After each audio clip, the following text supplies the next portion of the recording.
Tere hommikust, armas kogudus ka minu poolt. Kätte on jõudnud palmivoode püha ja me oleme astumas suurde nädalasse. Meie issanda Jeesuse kannatuste, surma, aga ka ülestõusmise nädalasse.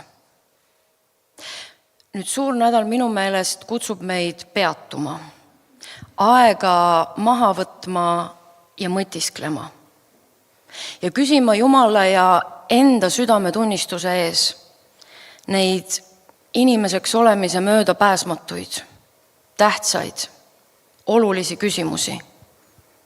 Kes ma olen? Kust ma tulen ja kuhu ma olen teel, kuhu ma olen minemas? Ja kas see, kus ma täna olen, kas see, kus ma praegu olen, no milline on minu elu, minu olukord, minu eluviis? Ja ma mõtlen ka minu vaimne olukord, see transformatsioon minu vaimus, see muutumine, uuenemine minu vaimus, mu vaimne kasvamine, vaimulik küpsus. Kas Kristus minu sees saab kuju iga päevaga aina enam? No kas see on nii, nagu me laulame, et vähem mind ja rohkem Jeesust? Paulus õpetab korintlasi. See on 2. Korintuse kirjas ja 13. peatükis. Ja ta ütleb neile, katsuge iseennast läbi, testige iseennast. Kas te olete usus? Uurige iseennast, pange iseennast proovile või te ei tunne endast, et Jeesus Kristus on teie sees, et Jeesus Kristus elab teie sees. Kui ei, siis te olete ju kõlbmatud. Kas ma tegelikult tahan olla siin, kus ma hetkel oma eluga olen? Ja kas ma tahan tegelikult jõuda sinna, kuhu ma olen suundumas? No kui ma ei tee mingeid muutusi, kui ma ei tee mingeid korrektuure, kui ma lihtsalt lasen asjadel oma soodu minna, oma soodu jätkuda. Kas mu suund on õige või ma peaksin tegema ümberarvestuse ja minema hoopis teisele rajale, hoopis teistesse rööbastesse, võib-olla koguni teises suunas? Kas see, kuidas ma oma elu täna elan, on õige? Kas ma olen Jumala plaanis? Kas ma olen Jumala tahtes? Kas ta saab mind juhtida? Kas ma kuulen ja püüan kinni kõik need, ükskõik siis, kuidas me ei nimetaks, signaalid või impulsid või Jumala kõnetused või Jumala sosinad, mis tulevad tema vaimu läbi? Kas ta saab nii, nagu ta igatseb oma silmaga mind juhtida? Või ma olen nii haaratud, nii okupeeritud, nii hõivatud kõigi ekraanidega enda ümber ja kõigi nende ekspertidega, kes astuvad üles kõigi nende ekraanide peal kogu selle info tulva ja müraga, mis tahab meid nagu ühtlaselt matta enese alla. Nii et see, mis tuleb kuninglikust troonisaalist, see, mis tuleb nii-öelda sealt kuninglikust ovaalsaalist, see ei jõuagi minuni. Kas see, kuidas ma täna elan, viib mind ikka mu igatsetud sihtkohta? See, kui ma eiran, no kardan neid küsimusi, ei tegele nendega, ei mõtlegi neile, ei aita. Sest ühel päeval, ühel hetkel me kõik oleme aruandluskohustuslased Jumala kohtujärje ees. Sest põrm saab jälle mullaks, nõnda nagu ta on olnud. Ja vaim läheb Jumala ette, kes ta on andnud. Ja Jumal viib kõik teod kohtusse, olgu need head või olgu need kurjad. Ta ütleb, sest iga üks annab aru sellest, mis ta elus olles tegi, mis ta ihus olles tegi. Aga nüüd Johannese evangeelium ja 12. peatükk. Ja ma loen veel kord palmipuude püha sündmused. Ja kui sa tahad jälgida, kui sa tahad kaasa lugeda, siis Johannese evangeelium 12. peatükk ja ma loen 12. salmist alates. Järgmisel päeval, kui palju rahvast, kes olid tulnud pühi pidama, kuulis, et Jeesus tuleb Jeruusalemma, siis võtsid nad palmipuude oksi ja läksid välja temale vastu ja hüüdsid Hosianna. Õnnistatud olgu, kes tuleb issanda nimel, Iisraeli kuningas. Ja Jeesus leidis noore eesli ja istus tema selga. Nõnda nagu on kirjutatud, ära karda Sioni tütar. Vaata, su kuningas tuleb sulle ja istub eesli sälu seljas. Sellest ei saanud jüngrid esialgu aru, aga kui Jeesus oli kirgastatud, siis meenus neile, et see on kirjutatud tema kohta ja et nad seda temale olid teinud. Nii andis temast tunnistust rahvas, kes oli tema juures, kui ta Laatsaruse välja hüüdis hauast ja tema üles äratas surnuist.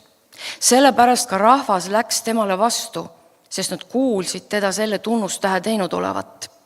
Siis variserid rääkisid isekeskis. Eks te näe, te ei saa midagi teha. Vaata, maailm jookseb ta järele. Aga nende seas, kes olid tulnud pühiks palvetama, leidusid mõned kreeklased.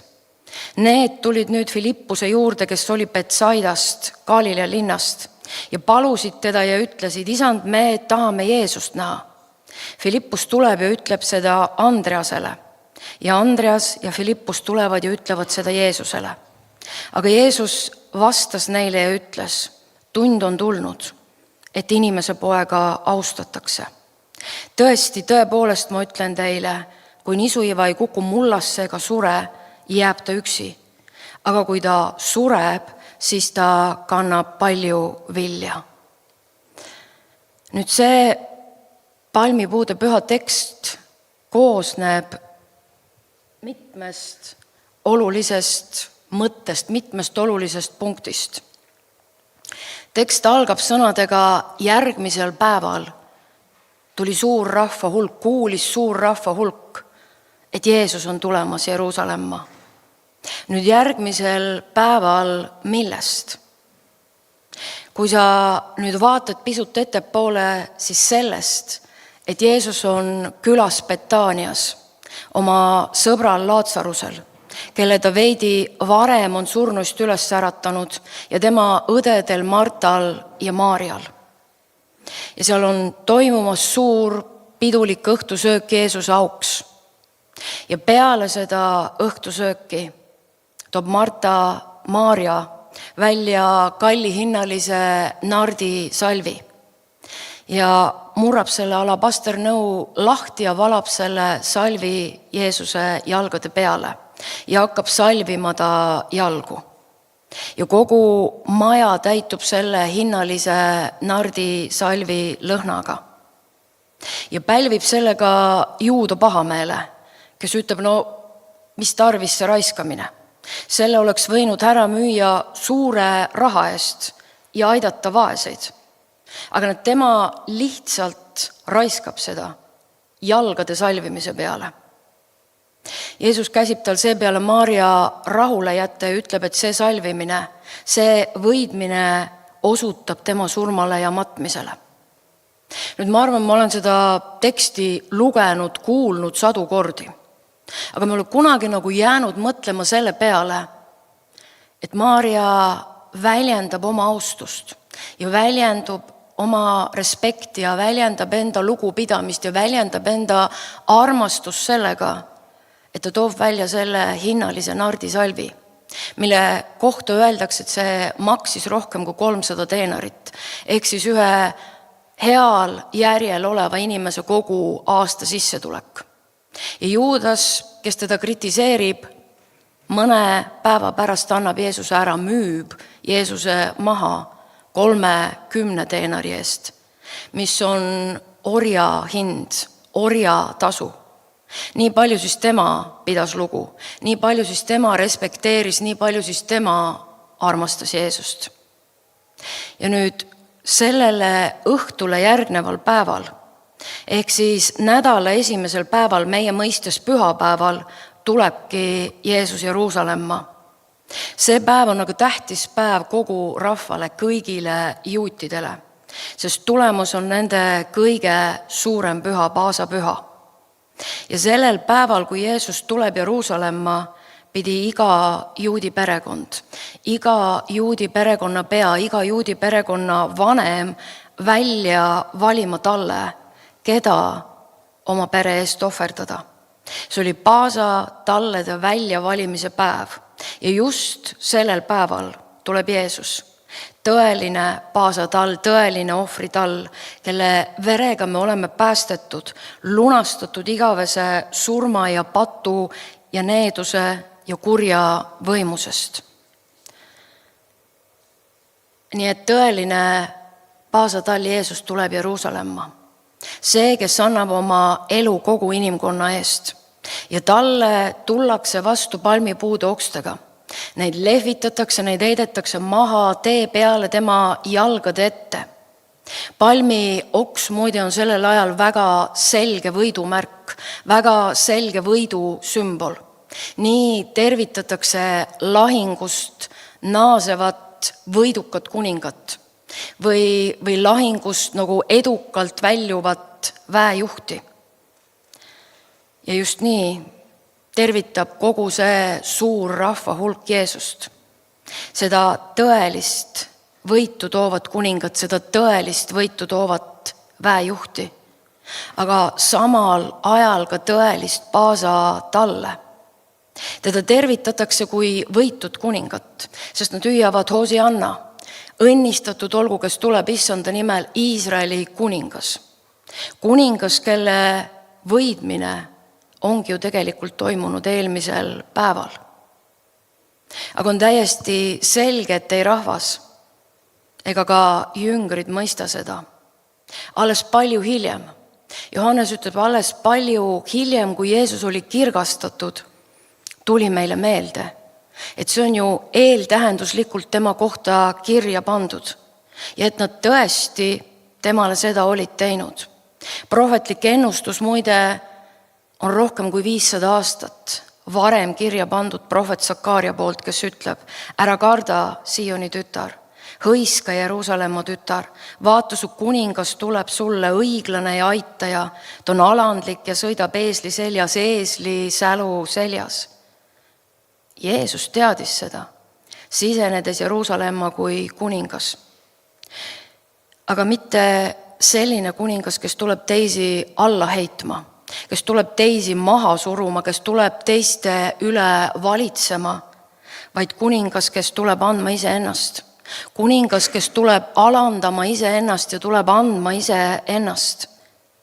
Mitte kuningas, kes toob võidu teiste, oma sõdurite, oma meeste elude ja vere hinnaga.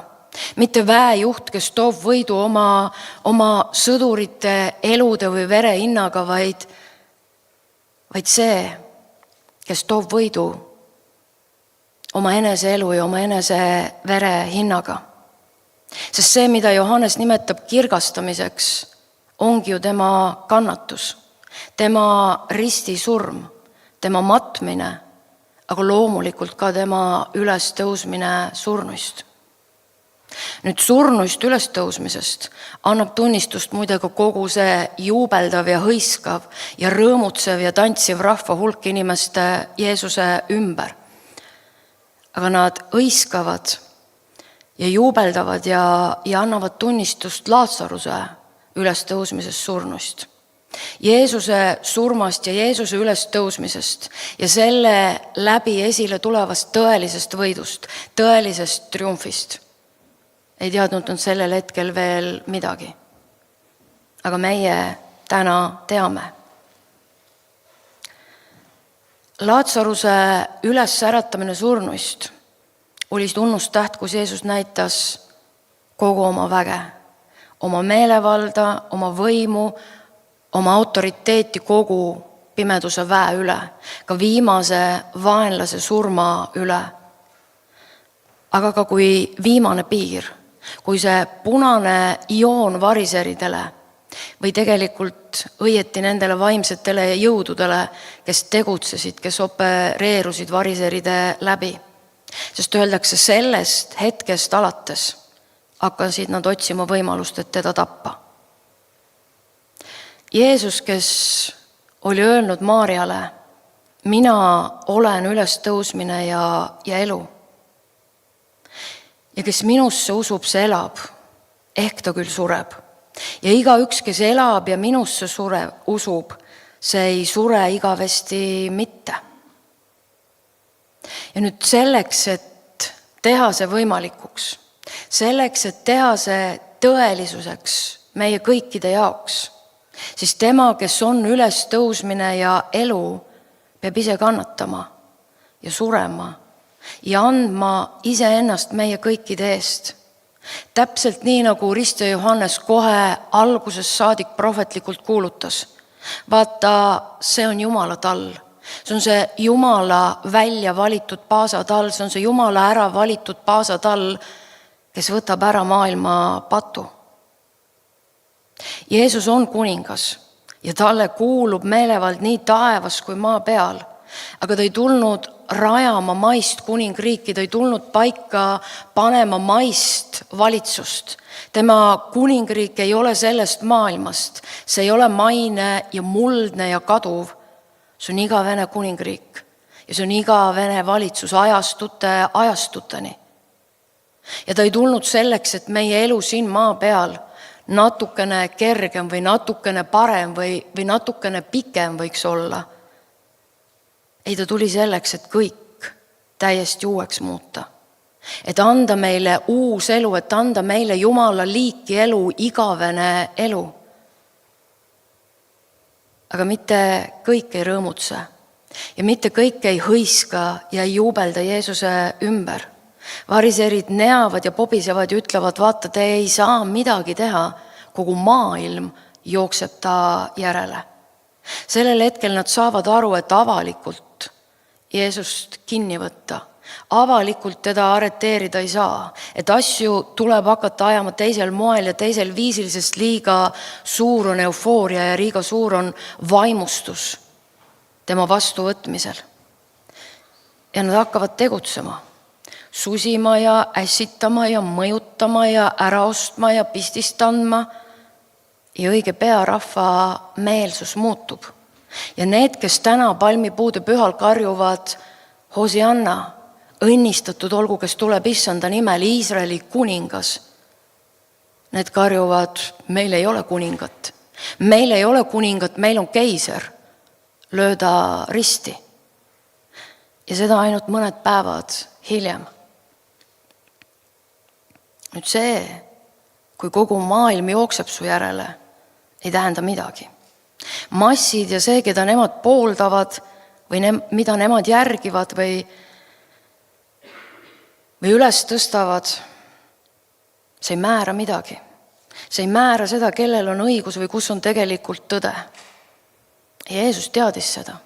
Ta oli näinud seda varem ka, ta oli kogenud seda varem ka. Siis, kui ta oli 5 leiva ja 2 kalaga toitnud 5000 meest, pluss kõik nende lapsed ja naised. Siis ka inimesed ajasid teda taga, siis ka massid ajasid teda taga ja tahtsid teda tõsta kuningaks. Aga ainult mõni aeg hiljem, kui ta hakkas kõnelema sellest, et tema on see elav leib, kes on taevast alla tulnud ja kes annab maailmale elu ja igaüks, kes teda sööb, kes seda leiba sööb, see elab.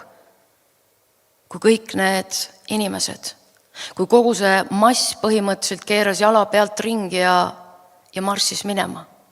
Nii et Jeesus pidi pöörduma kõige lähemate poole, lõpuks koguni oma jüngrite poole ja küsima, kas ka teie tahate ära minna. Ja sellel hetkel palmipuude pühal maailm jooksis Jeesuse järele, isegi kreeklased olid tulnud kohale. Isegi kreeklased tahtsid teda näha, tahtsid kuulda tema õpetust, tahtsid näha imesid ja tunnustähti, saada aru, kes ta siis õieti on, võib-olla isegi teha pakkumist, et ta tuleks nende juurde. Nüüd Johannes ei ütle meile, kas Jeesus ja kreeklased tegelikult ka kohtusid. Aga ta annab meile edasi Jeesuse vastuse. Tund on tulnud. Tund on tulnud, et inimese poega kirgastatakse. Ta oli öelnud seda ju varem ka, et kui mind kirgastatakse, kui mind ülendatakse, siis ma tõmban teid kõiki enese juurde. Nüüd ülendatakse kuhu? Golgata risti puule. Selleks, nii nagu minu jaoks Paulus selle väga hästi kokku võtab, et hävitada meie kohta käiv võlakiri koos kõigi sätetega. Et hävitada see võlakiri, mis meil igalühel on Jumala ees. See meie süükiri, see meie võlakiri, meie vead ja meie üleastumised ja meie patud ja meie nõtrused ja meie möödalaskmised. Ta ütleb, et hävitada see kõigi sätetega. Nii et midagi ei jää ülesse. Mitte ühtegi võlga. Mitte ühtegi puudujääki. Ja teiseks, peale oma üles äratamist on Jeesus ülendatud taevasse, Isa paremale käele, üle iga nime ja iga valitsuse ja iga võimu ja iga väe, mida nimetatakse olgu selles või tulevases maailmas. Ja nüüd, kui sa oled Kristuses, siis oma vaimus sa võid käia seal ja oma vaimus sa võid viibida seal. Jeesus võrdleb ennast nisuivaga ja ta ütleb, et kui nisuiva ei lange mullasse ega sure, jääb ta üksi. Aga kui ta sureb, siis ta kannab palju vilja. Nüüd nii on Jumal algusest peale seadnud. Selleks, et vili tuleks, peaks seeme surema.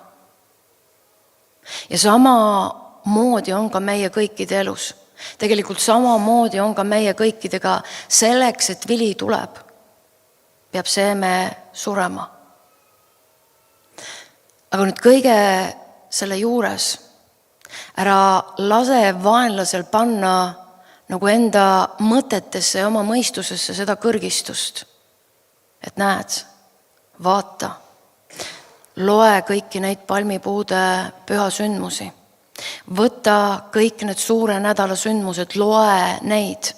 Ja sa näed, kuidas Jeesus käis Jumala tahtes, käis Jumala parimas. Käis tõesti kuupäeva ja kella aja täpsusena. Pisidetailideni, kõige väiksemate detailide täpsusega. Kui sa loed ja uurid ja jälgid kõiki neid suure nädala sündmusi. Aga näed, vaata, mis temaga juhtus. Vaata, kuidas tema käsi käis. Jah, armas inimene, aga ma tahan sulle öelda, et sina ei ole päästja. Sina ei ole lunastaja, sina ei ole päästja. Sinu asi on lihtsalt edasi anda teda, kes on. Nii nagu me laulsime teda, kes oli ja kes on ja kes tuleb. Teda, kes on see hea seeme. Meie asi on lihtsalt edasi anda teda.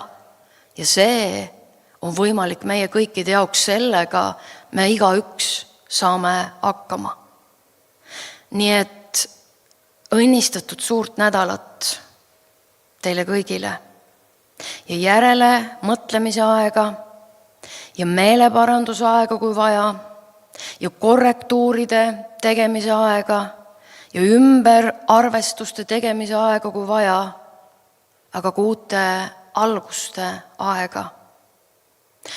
Ja üle kõige seda teadmist, üle kõige seda ilmutust ja seda arusaamist ja teadmist, et kogu meie lootus on Paasa talle peal.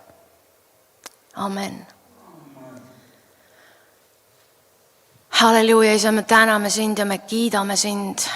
Isand, et sina oled kõik hästi teinud ja sina oled kõik hästi korraldanud. Isa, ja me võime olla täna siin. Isand, ja olla vabad ja olla õnnistatud ja olla varustatud. Isand, ja olla üles tõstetud sinu poolt. Isand, sest sa oled kõik korraldanud. Isa, ja seal ei ole süüde ja seal ei ole koormat. Isa, ja seal ei ole sidumist ja seal ei ole needust. Isa, midagi, mis võiks takistada või tagasi hoida meid. Isand, vaid sina oled seadnud ja teinud kõik. Isa, ja kui tõepoolest seal kellegi elus on midagi, mis kuidagi takerdab või kuidagi takistab või kuidagi hoiab tagasi, Isa, me täname sind, et täna me võime tulla sinu juurde. Isa, täna me võime avada ennast sulle. Isa, ja sina tuled, Isa, ja vabastad meid ja tervendad meid ja elustad meid ja teed lepingu meiega. Isand, ja muudad kogu meie elu ja muudad kogu meie saatuse ja meie käekäigu. Isa, nii et me täname sind, et sina oled siin meie seas ja meie keskel. Isand, ja sinu käed on välja sirutatud. Isa, ja sina ootad ja tõmbad meid enese ligi ja enese poole. Isand, ja sul on kõik valmis pandud meie jaoks.